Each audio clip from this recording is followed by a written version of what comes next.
Hello, this is second screencast of KEIOP project, week 9 deliverables. So I'm gonna just quickly show you what we have done so far after first screencast. So I'm gonna start with design updates. So now our design is more user friendly, as you can see. We added some user interface features. So also you can see now we have a logo for our service. If you log in, there is new look on the buttons.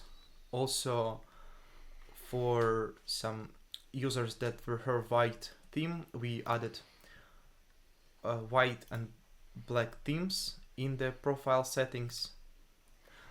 Basically, all other services remain the same, just few changes in the nav bars. And now I'm gonna continue to the pipeline. So there is our runner, as you know, it runs our pipeline for all our services, and I'm gonna start pipeline for you. For example, for a resource manager, I'm just gonna create a new pipeline, and I'm gonna quickly show how it's working and what are the stages. Yeah, there it is. So first stage of the pipeline is lint. Lint is basically a code quality checker. It uses I just want to give it a second to run, and then I'm gonna be explaining everything on the way because it takes a bit of time. So as you can see, it's using Flake to check the code quality with PEEP standards. It could fail only when there is some critical issues, like if variable is not used or variable is missing or some code is not runnable, something like that. Second stage is dependency check. It basically checks dependencies and versions we have in our requirement folders and which are downloaded. So as you can see here, for example, our PEEP version is a little bit old, but we can update it, and also it sends an artifact file where we can check it more clearly, better structured. I'm just gonna show it to you how it looks like. It's an artifact of exactly the same pipeline run before.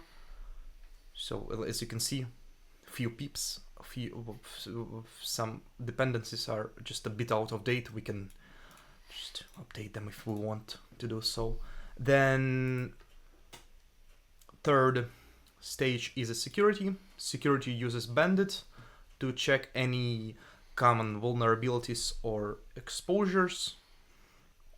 It as well sends an artifact which you can download and have a look what vulnerabilities or exposures. So as you can see, we have one medium alert, which is, let's say, completely fine. But yeah, still we can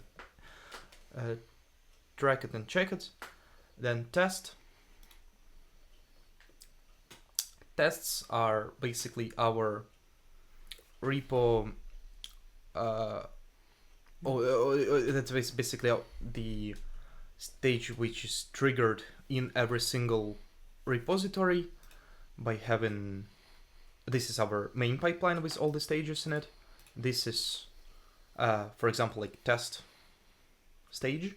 It triggers only if we have a y variable inside of, for example, any repository. So this is the repository we have, and it has y variable, and if it's triggered here, it runs the stage. If we don't have y variable, it won't run the stage. It basically runs all the unit tests. As you can see here, 30 tests passed for resource manager, then it's completely fine, and it proceeds to the next stage. Then it's build, basically builds all the images. We decided to separate build and push stages just because it's going to be easier to end-to-end test them. then build stage also creates an artifact file, and based on that artifact file, push works. Push downloads that artifact file and pushes all the images to the Docker Hub. As you can see, 1 minute ago, as I've started my pipeline, it has pushed all the images. Then after that, I would like to show you login, how we have done login. For example, that's the same service, that's resource manager.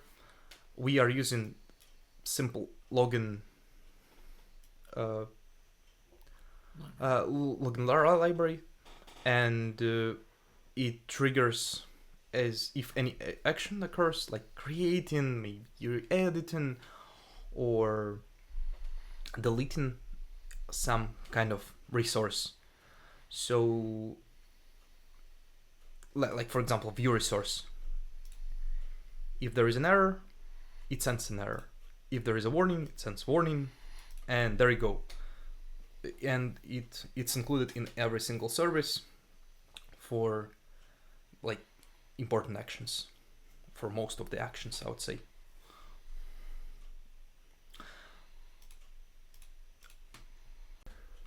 Now I'm going to cover my part, which is provisioning and Argo CD. To start off with provisioning, we have our Rancher server, which is used to manage all of our clusters.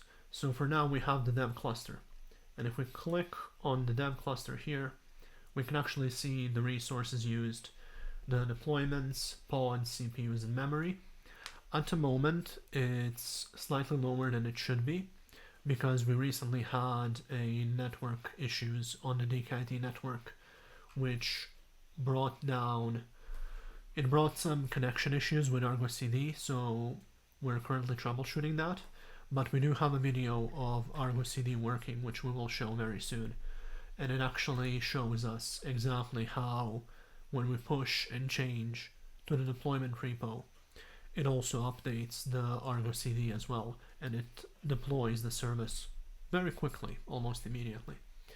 So just to show you the dev cluster, this is our Argo CD installed. So for now it's empty, but we will show you how it used to work.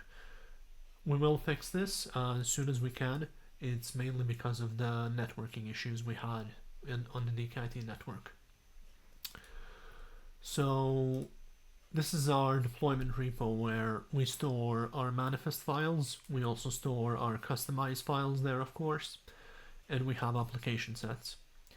So for example, all of the services that are written by us in Python are stored here.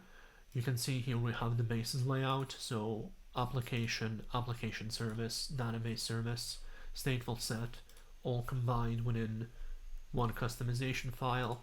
And then the overlays, which is dev, takes the same customization file from base and adds the patch here. So we have the same structure for all of them, and infrastructure follows a similar pattern. So user sessions. Main reason why it's there is because it just relies on Redis. Everything else is managed by our code. And for Argo CD, we have the application sets. We use the application sets so we don't have to define independently each of the application objects. So instead, as you can see here, it just goes through all of these folders, so all of the folders within apps, all of the folders within infra, and applies the overlays to dev. Prod is going to work in a similar way. And one more thing to mention is...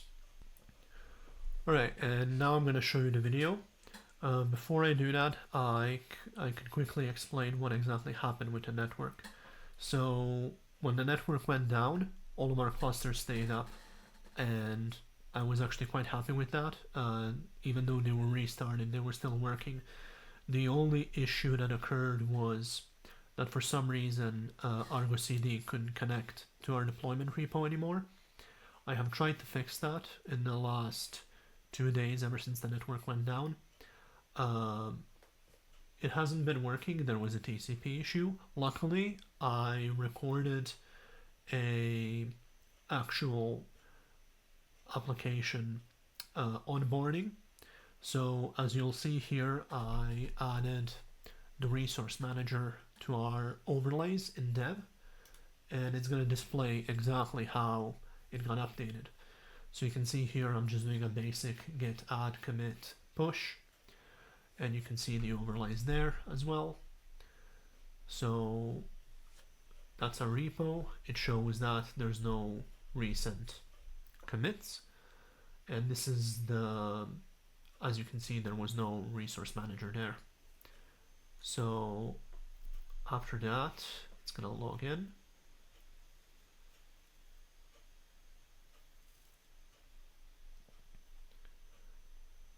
And then you can see here it's committed. And then you can see here that the resource manager started spinning up. It's gonna go missing, out of sync, and then it's quickly syncing, and it happens very quickly, as you can see here. So it's progressing and it's synced. So that's our Argo CD. And just one more thing to mention is some of the lessons we learned. So for example, if we were going to start this project over again, we would definitely want to implement our GitLab runner as soon as we can. The main reason is lint. So we did have to go a bit soft on lint scanning because, as Matthew mentioned, it only fails for certain specific or critical issues such as variables not being used. But it can also help us implement PEP8, which is a Python coding standard. And another thing, which this is a part of the validation thing, it also checks the dependencies, which when we're building early code, it's probably better to build it on the most recent dependencies. That way we don't have to worry about updating to newer versions, maybe introducing some bugs that could have been missing because we already used the latest one. And of course the security scan, which allows us to place security first. And on top of that as well, testing. So test-driven development, for example, is when you create code and you write the unit tests as you're building the code. So this would allow us not to have so many unit tests all at once, writing them for each of the services, but instead we would be writing the tests as we're writing the code. So that's everything we have to cover. Thank you for watching and have a good day.